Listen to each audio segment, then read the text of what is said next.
Bismillahirrahmanirrahim. Ayyuhal waladu, hei anak king, malam takmal, salagi teu migawe amal, lam tazid, maka moal manggihan anjeun al ajro kana ganjaran. Oh sakitu heula. Kasauran Syekh Imam Al-Ghazali, ayyuhal walad ma lam ta'mal lam tazid al ajro. Moal manggihan atanapi moal migawe salagi teu migawe anjeun al amala kana amal, lam tazid maka moal manggihan anjeun al ajro kana naon ganjaran. Selama urang teu beramal ya wayahna ulah saalit oge ngarep-ngarep kana buruh, teu kengi ngarep-ngarep kana ganjaran. Naon sababna? Saur Kangjeng Nabi, al ujratu biqadril masyaqqat. Ari buruh teh kumaha kacape, bujang-bujang dina ibadah, ibu angkat atanapi ibu ka sawah. Nu mana maksud ka sawah terek buburuh, maka lamun ibu teu angkat ka sawah pikeun buburuh nya moal diburuhan. Matak malam takmal salagi urang teu barang damal, salagi urang henteu beramal, maka ulah sedikit pun urang berharap kana ayana naon ganjaran, kana ayana upah, kana ayana buruh. Dina sadidinten wae urang upami hoyong naon, upami hoyong aya buruh bayaran tina ladang kacape urang ya urangna kudu cape. Aya dua jalmi sami duanana ka sawah, anu hiji mah ka sawahna teh dipiwarang ku nu gaduh sawah pikeun ngaramet, nu hiji mah ngalagenyer. Anu ngalas genyer jeung nu ngaramet kotorna sami, bebelokanana sami. Ngan nalika ayeuna uih hanjat di sawah uih ka bumina bakal beda hasilna. Anu hiji mah da tujuanna ge genjer nya nu hasil teh genjer we unggul. Tapi anu ngaramet genjerna hasil, damatnya teuing bari ngaramet aya genjer teu dihala asa ku mustahil. Artosna kenging, maka atuh mafhumna kangge urang di mana-mana urang hoyong gaduh buruhan ti batur nya wayahna urangna kedah daekan. Kapan kitu? Tah kitu oge ka Gusti Allah. Ulah saalit oge urang berharap Allah bakal masihan ganjaran ka urang di mana-mana urang teu kersa beramal-amal acan. Da ayana ganjaran teh dina amal. Sakumaha tadi ayana buruh teh dina ladang kacape. Moal mungkin ibu ayeuna ningali nu keur ngalagenjer heg di sawah ibu. Keur naon ibi keur ngalagenyer atusna ka dieu hanya teu ieu buruhna moal.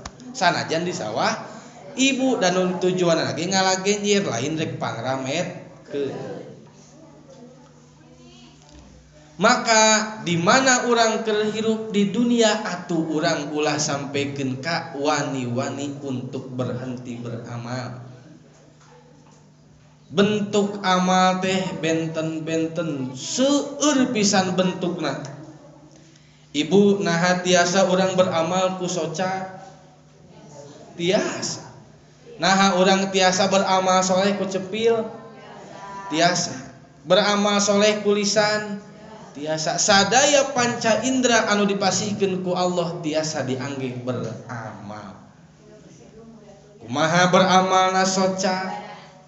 Soca urang dianggih pikeun ningali perkara anu manfaat, ditinggalikeun kana kitab, ditinggalikeun kana ilmu, ditinggalikeun kana kasayan, dianggih maca Quran, berarti eta soca dianggih ku urang pikeun beramal soleh. Nah tiasa beramal ku cepil, tiasa cepil gunana pikeun ngadangu, maka tiasa jadi bahan amal urang. Kumaha carana beramal ku cepil? Anggo eta cepil pikeun sering ngupingkeun kalimah-kalimah anu matak ngageterkeun manah urang, nyaketkeun hati urang ka Gusti Allah. Lamun beramal ku letah kumaha? Seueurkeun lisan urang supaya eling nungtun hate eling ka Gusti Allah. Walisanan dakiro, jadikeun lisan urang supaya apet dikir ka Gusti Allah. Itu amalan-amalan sederhana anu tiasa diamalkeun ku panca indera. Acan anu amal berbentuk tanaga anggota badan sapertikeun salat, sapertikeun ayeuna urang beramal jeung papada manusia. Maka sebelum ieu sadaya panca indera jeung kakuatan coplok dina raga urang, maka urang ulah sakali-kali ninggalkeun beramal soleh. Naon cenah Bu? Ulah ninggalkeun beramal soleh. Nah emang kitu cenah panon bakal aya ninggalkeun urang. Ibu, ningali urang teh lain ku panon, tapi Allah mere paningali anu disimpen dina panon. Nguping urang lain ku cepil, tapi Allah masihan pangdenge anu disimpen dina cepil. Bentesna nyarios urang lain ku letah, tapi Allah nyimpen lisan dina letah. Maka atuh samemeh ieu soca diburemkeun ku Allah. Sok da ibu beuki kolot teh beuki burem soca teh kapana? Samemeh ieu cepil beuki hese nguping ku Allah diangkat pangdanguna. Da beuki kolot teh urang teh digerok-gerok besok hese ngabandungan teh. Bahkan ayeuna mah budak oge geus hese. Budak keneh ngorak keneh tos teu beunang digeroan. Da ceulina dipangpetan ku headset. Ayeuna mah nini jeung aki-aki mah hayang-hayang bengras ku kupingan, barudak ayeuna mah dipanetan ceulina hiji-hiji. Hadir nama ka tempat pangaosan ngan dikupluk aya sing urang teh keur di headsetan ceulina. Headsetan, setan keur head.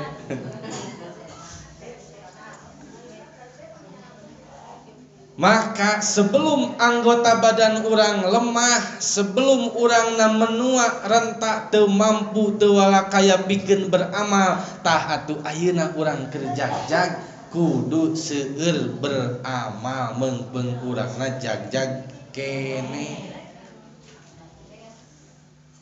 Ulah aya bahasa ibi ece neng hayu urang ngaji angkewe geus kolot geus boga incu.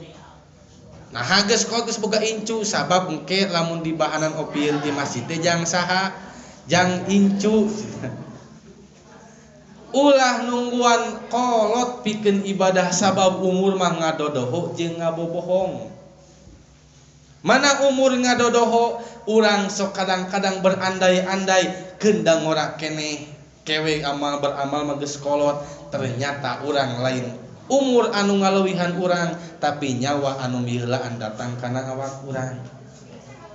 Nomor kaduana umur sok ngabobohong. Keur ngora urang sok ngadagoan kolot geus kolot boro-boro hayang ngaji. Boro-boro hayang ngaji. Suku geus naon urat murungkut rek sila cangkeul rek nangunyar era ku batur teu nu akhirna ngorana teu beramal kolotna ge teu beramal. amal tanu kitu mah jalma anu cilaka 12.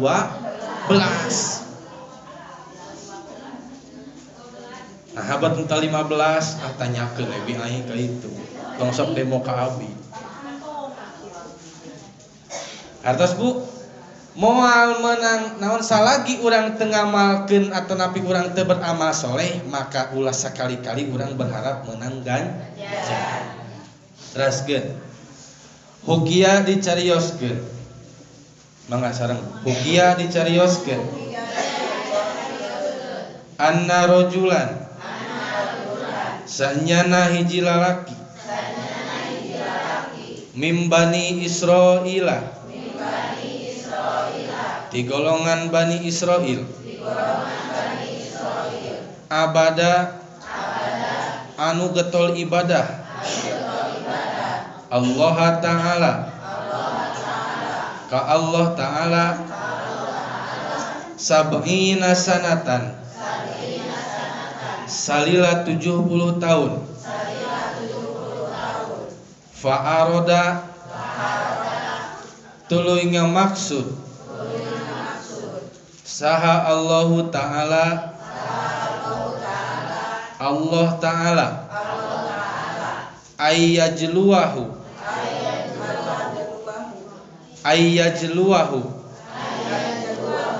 kana yen ningalikeun Allah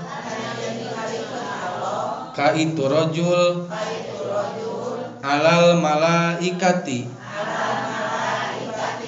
ka malaikat fa arsala tuluy ngutus saha Allahu Gusti Allah ilaihi ka itu rajul malakan kahiji malaikat yuhbiruhu anu ngabejakeun itu malaikat kasih rajul annahu sanyana itu si rajul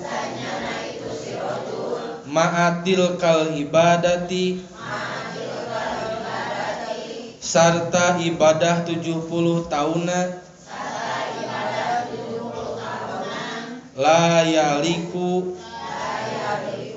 eta teu pantes bihi ka itu rajul dukhulal jannati pikeun asup kana sawarga falamma balagohu samang-samang sadugi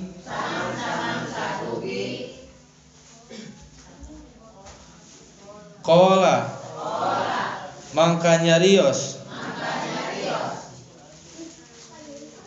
saha al abdu saha al abidu itu jalma nahnu ari kami khuliqna eta diciptakeun kami lil ibadati pikeun ibadah wayan bagi maka misti lana pikeun abdi sadayana naon anak budak kana yen ibadah kami hu ka Gusti Allah falamma roja'a mangka teras mulih saha al malaku itu malaikat qala nyarios malaikat ilahi duh pangeran abdi anta ari Gusti a'lamu eta anu uninga bima kana perkara qala anu dicarioskeun itu ku si rajul faqala maka ngadawuh saha Allah Ta'ala idza huwa nalika kitu itu si rajul lam yurid eta nu teu ngabalieun an ibadatina tina ibadah ka kami fanahnu maka ari kami ma'al karomi sarta kemuliaan kami etala nuridu moal matak ngabalieur kami anhu ti itu si rajul ishadu kudu nyaksian anjeun ya malaikati hei malaikat kami ini saestuna kami qad ghafartu yakin geus ngahampura kami lahu ka itu si rajul cikibun nambahe nu diaoskeun ayat remang-remang salit-salit anu kabaca ku urang ayat teh eta teh ladang naon ladang urang kantos ti baheula ti alit ngalaman naon ngaos tak ya mumpung hidup alit keneh kudu sing getol angkat ka pangah tos urang jelaskeun hukia anna rajulan min bani Israila abadallaha ta'ala sab'ina sanatan dihikayatkeun aya hiji lalaki aya hiji jalmi orang Bani Israil bu Bani Israil teh teu kupur sadayana nu imana aya da sapalihna para nabi oge eta teh golongan Bani Israil ngan orang Bani Israil mah nu ibadah taatna kacida ka Allah teh ngan anu bantangul lage kacida dihikayatkeun dina hiji carita aya hiji jalmi pamuda ti golongan Bani Israil hanes pamuda atunya aya hiji orang pamuda memol begitu 70 tahun aya hiji lalaki di golongan Bani Israil anu eta lalaki teh tos ngalaksanakeun ibadah selama 70 tahun tuluy kumaha fa arada Allahu ta'ala ayyajluwahu alal malaikat Allah teh arek ngamaksud ngates ka eta jalma cik nyaan henteu ibadahna cik naha ibadahna teh karna naon naha karna parentahan Allah naha karna taat ka Allah atawa karena naon atawa peda hayang naon maka fa arsala ilaihi malakan sabab Allah hayang uninga padahal mah Allah mah maha uninga bungan imajang ibroh ka urang mata dicarioskeun teh Allah mutus ka malaikat pikeun sumping ka eta lalaki orang Bani Israil anu beribadat selama 70 tahun yukhbiru anu ngabejakeun itu malaikat hu ka si rajul kumaha saur malaikat annahu ma'atil kal ibadah layaliku bihi dukhulal jannah ceuk malaikat ka eta lalaki teh ieu anjeun sarta ibadah anjeun 70 tahun lilakna layaliku teu matak mantesan dukhulal jannati pikeun asup kana sawar. Ibu lamun aya malaikat sumping ka urang nyarios kitu. Cek malaikat teh, "Ibi, ladang ibadah ibi salila hirup di alam dunia teh moal mantesan pikeun ibi asup ka surga cik rek kumaha cek ibu?" Moran tu urang mau pundung geus dia ina moal ibadah-ibadah deui. Ieu jalmi anu ibadah 70 tahun ditaros ditale kitu ku malaikat, kumaha ngawalarna Bu? Qalal abidu, ngawalar itu si jalma, itu si rajul. Nahnu khuliqna lil ibadah. Karep teuing malaikat kuring rek disimpen di mana wae oge, lamun ceuk Allah dirinya heg wae. Dan naon sababna? Nahnu khuliqna lil ibadah. Kami diciptakeun soteh lain peda hayang surga. Kami ibadah lain peda hayang surga, kami beramal lain peda hayang menang ganjaran, tapi nahnu khuliqna lil ibadah. Kami diciptakeun ku Allah teh semata-mata Allah nitah ibadah. Aya nu kitu ku di urang.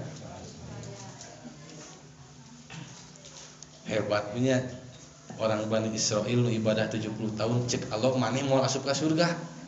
Ih da teu pundung.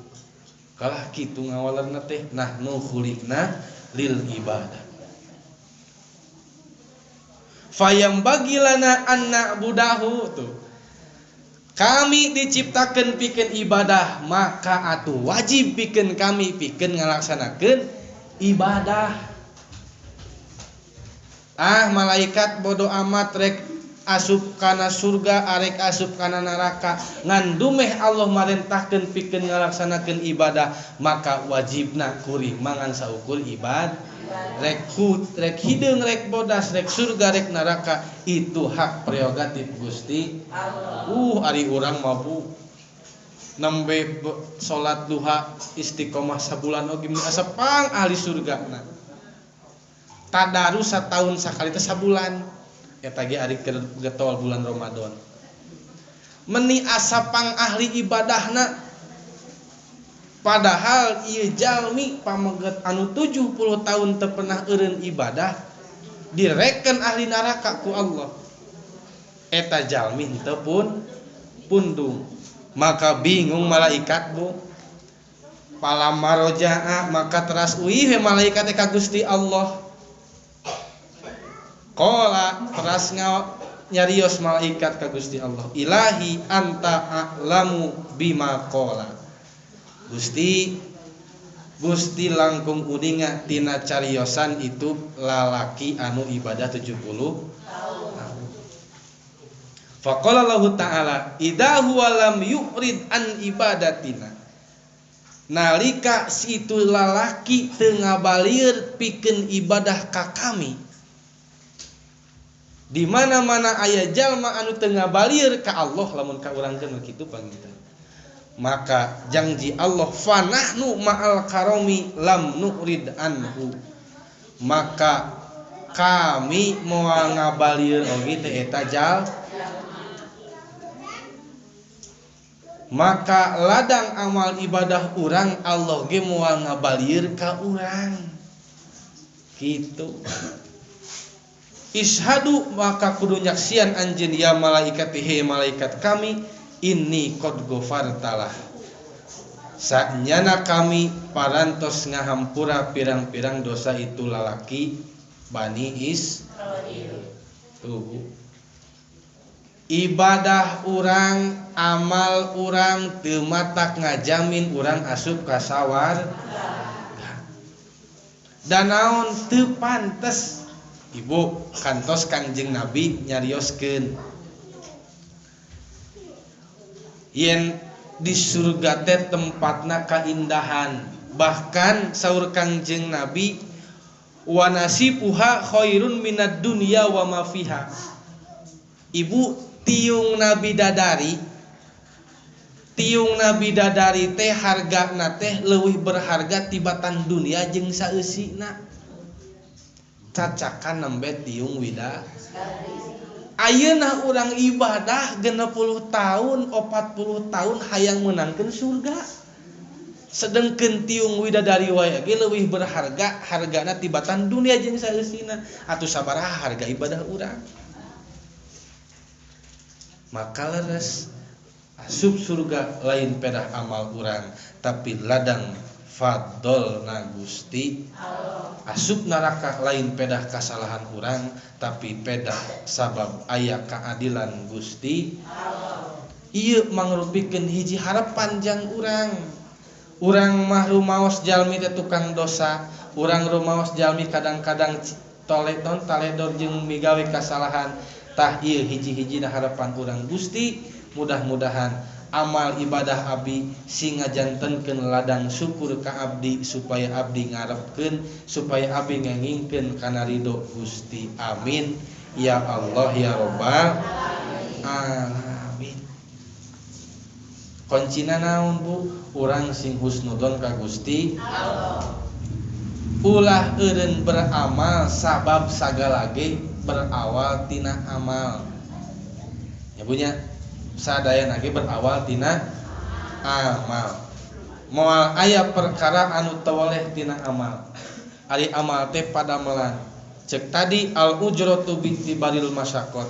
Al ujratu bi qadril masyaqqat. Buruh teh kumaha kacapeuna urang leha-leha di alam dunia nya buruhna ge moal sapira ke di akhir. Tapi lamun ayeuna urang capek susah payah di dunia, yakin buruhanana ge bakal luar biasa.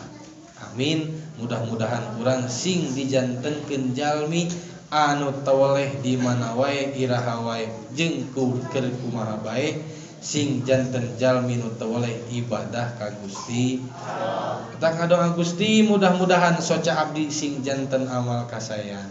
Gusti mudah-mudahan cepil abdi sing janten amal sadaya anggota badan abdi sing tiasa midamel pirang-pirang amal kasayan. Amin ya Allah ya Rabbal alamin. Wa qala Rasulullah sallallahu alaihi wasallam summa wallahu a'lam bissawab.